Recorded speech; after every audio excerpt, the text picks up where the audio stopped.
Hey, good evening. Good evening. I'm Cindy Baker. I'm so happy to be here with you this evening. I am an ADHD productivity coach for adults, particularly entrepreneurs and other creative professional types. And I am the creator of the 3P Power Program, which is a group coaching program. It stands for Positive, Prepared, Productive. So I am glad to be here with you. Let me make sure I'm streaming, do a little tech check here. All right. So if you are, it looks like I'm live. So if you are watching live in any platform that you're in, if you could just say hi in the chat and let me know where you're tuning in from, that would be awesome. I know a lot of people will be watching the replay. It is a holiday, technically a holiday weekend. It's kind of like a 4-day weekend for some people here in the US because tomorrow is Independence Day. So if you're watching the replay, let me know if this is a topic that you're interested in. We're going to talk about how to combat stress, particularly ADHD stress. And so I'd love to know if you are tuning in. Let me know in the chat.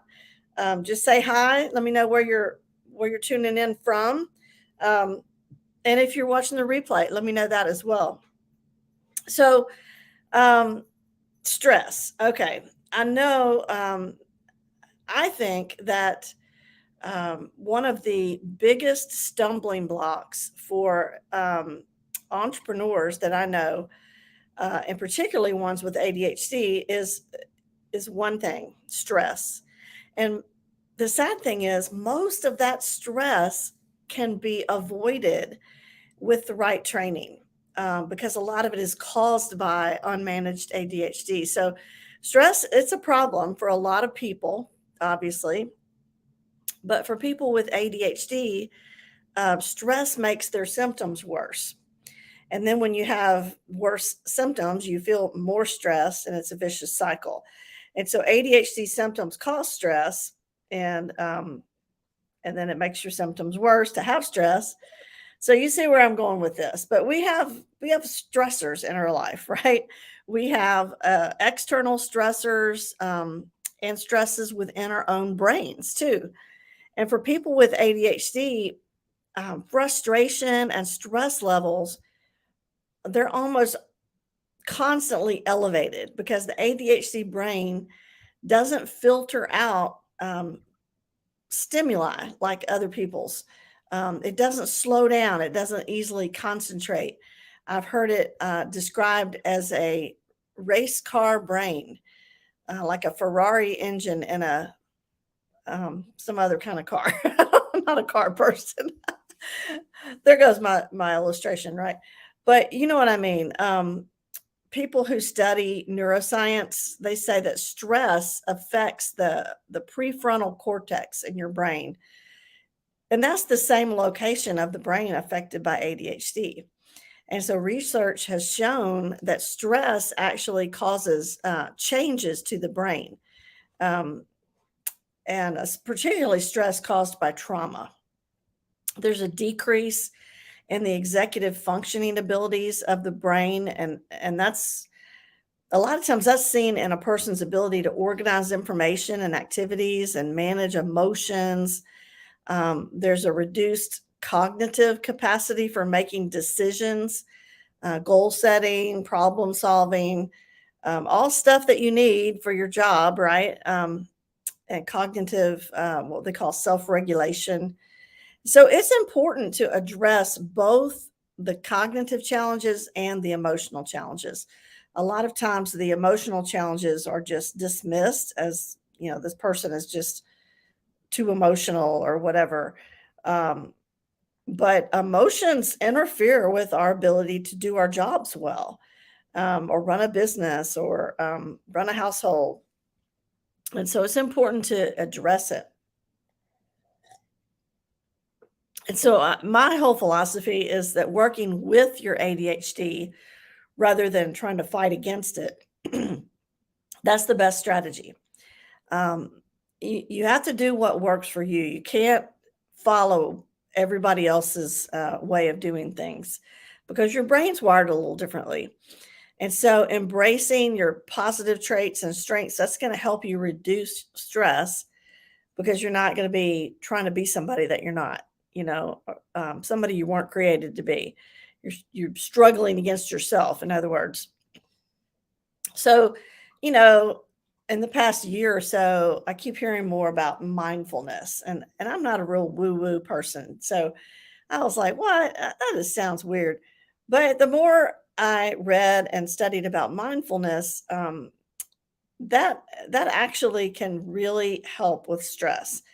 And so when I feel my body stressing, my heart rate going up, and my neck tensing up, and my hands clenching, I can tell I'm starting to just sort of feel that panic coming in, like I don't know how to do something, or I'm overwhelmed with how much I have to do.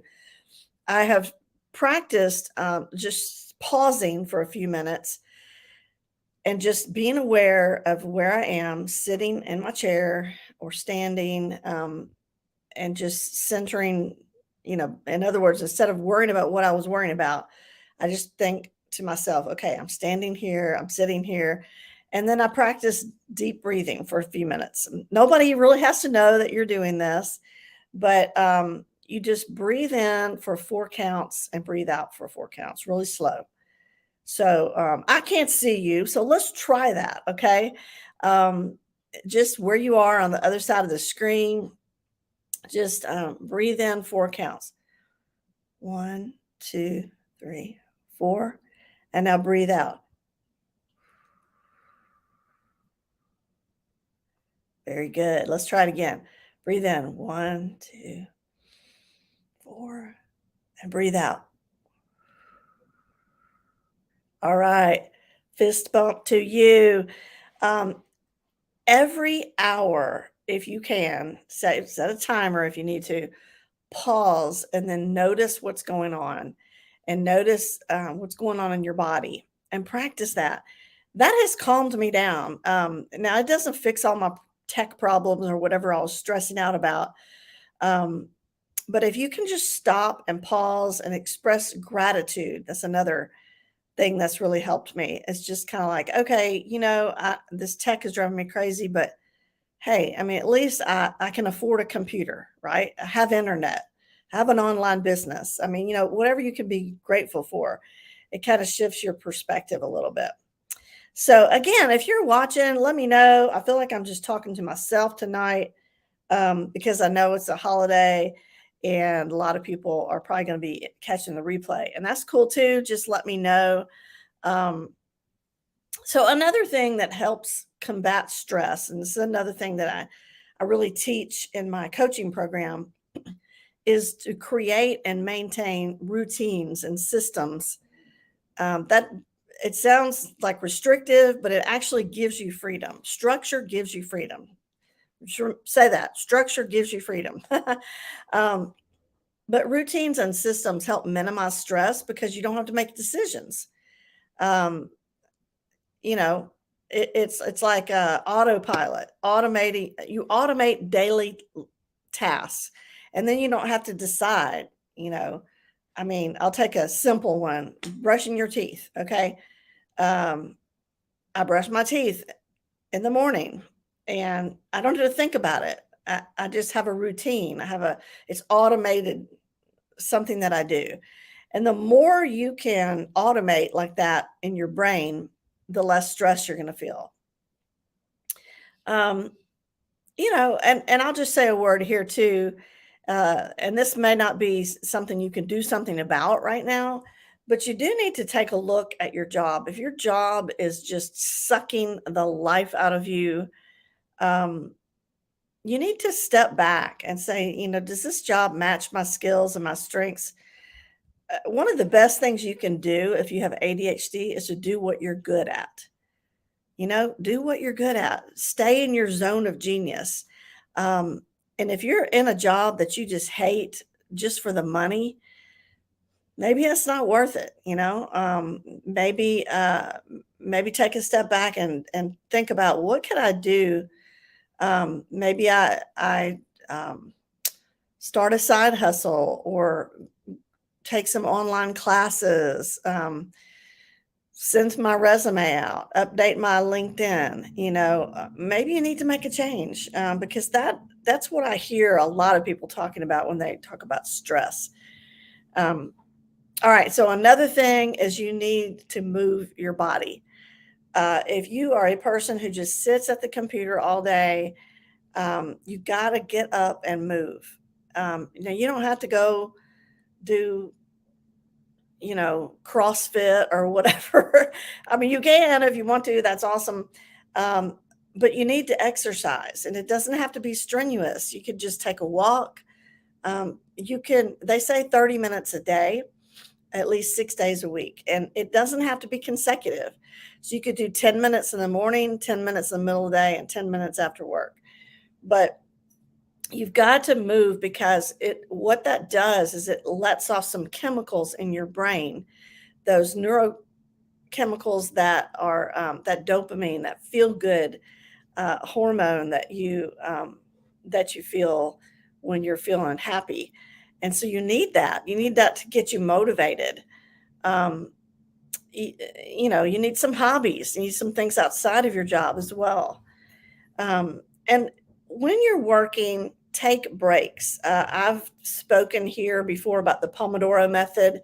I think it's awesome if you haven't tried it. Um, and so what that is you do deep focus for about 20 minutes, set a timer, and then take a 5-minute break and get up and walk around. But you got to take a break to avoid overstimulation, because that's when that stress starts to kind of creep up. Um, Another thing that may not sound like it's that important, but I really think it is for folks with ADHD, and that is to keep your environment organized and pleasing to be in. Because your brain is reactive and it's going to react to things that it sees and hears, um, clutter increases stress for you. Clutter increases stress. And so you're going to have to maybe put some work on hold and take 30 minutes, an hour, or whatever to organize your space. Um, because you'll find that you're more effective and you're more productive, and you get things done faster because you know where to find things, and you're not distracted by visuals, piles of paper everywhere. Um, all right, so keep a sense of humor. Life can be stressful sometimes, but make sure you're laughing every once in a while. And another big one for ADHD people is to let go of perfectionism. Um, I have a phrase that I always teach in my coaching program: done beats perfect. Um, you don't have to have it perfect. You just need to get it going. Um, Maybe be okay with good enough, with 85%, 90%. A lot of that comes from people pleasing, and that's a trap. People pleasing can lead you to perfectionism. Perfectionism can lead to procrastination. Procrastination can lead you to stressing out about deadlines. And so there's a lot more I could say about that. In fact, I have a free course on procrastination. If you are interested, if you go to my bio on my Instagram, there's a link there. And my Instagram is CBC_Cindy Baker Coaching. So some people get like the little stress toys, like a fidget toy or whatever. That doesn't really work for me. It's just distracting, but you could try that. Um, Obviously, working on time management will remarkably reduce your stress. Are you rushed all the time? Are you overcommitted? Are you late? Do you run up to at the last minute a deadline and stress yourself out? All of those kind of things. If you can just save the date for July 17th through the 21st, that week, I'm having a free live challenge called Chaos to Control, and it's all about ADHD friendly time management. And you'll be seeing the link to register come out soon on that. But it's July 17th to 21st. Just mark it on your calendar. It's free. It's great info. And you do find out at the end how you can work with me to go further if you're interested in that. Um, so, it's possible that you want to talk with a doctor or a therapist, but a lot of people find that ADHD coaching is all that they need, because if you address the ADHD, a lot of these other stressful things just kind of take care of themselves automatically. So if you're interested in finding out whether it makes sense for us to work together on your helping your ADHD, let me know. Put something in the comments. You can email me, Cindy at cindybakercoaching.com. But mark your calendar for July 17th through the 21st. And then also Thursday night, I have a free live presentation I'm doing on how it's possible to get more done. It's called the Get More Done System for Entrepreneurs. And if you want to get more done with less stress, I invite you to come to that. I will put the link in the comments of the Facebook group. If you're watching on YouTube or LinkedIn, just contact me and say, hey, I want the link for Thursday night's presentation, and I'll be happy to send that to you. So, again, if you're watching live, say hi, Kathy. Um, Done beats perfect is Kathy's new favorite saying. Yes, Kathy actually went through the coaching program, and she's awesome. So, um, it really is a phrase that helps a lot of people because we tend to overthink and we drag our feet and we don't take action. um, we spend forever, organizing pencils in a row instead of starting to write, for instance, something like that. So, um, anyway, I know a lot of folks are probably watching the replay this weekend. So, replay people, let me know in the comments that you are here, and I hope you all have those who live in the U.S. Hope you have a wonderful 4th of July, a safe holiday tomorrow. Um, don't drink and then light fireworks. That's not a good combo. But anyway, I hope that was just a few helpful tips. There's a whole lot more that I could say about stress, a whole lot more that I address in the coaching program, but that's some tiny tips to get you started. And I hope this was some good Monday motivation for you. And I will see you next time. Next time, we will do part 2 of negative thinking, distorted thinking patterns. All right. See you then. Bye.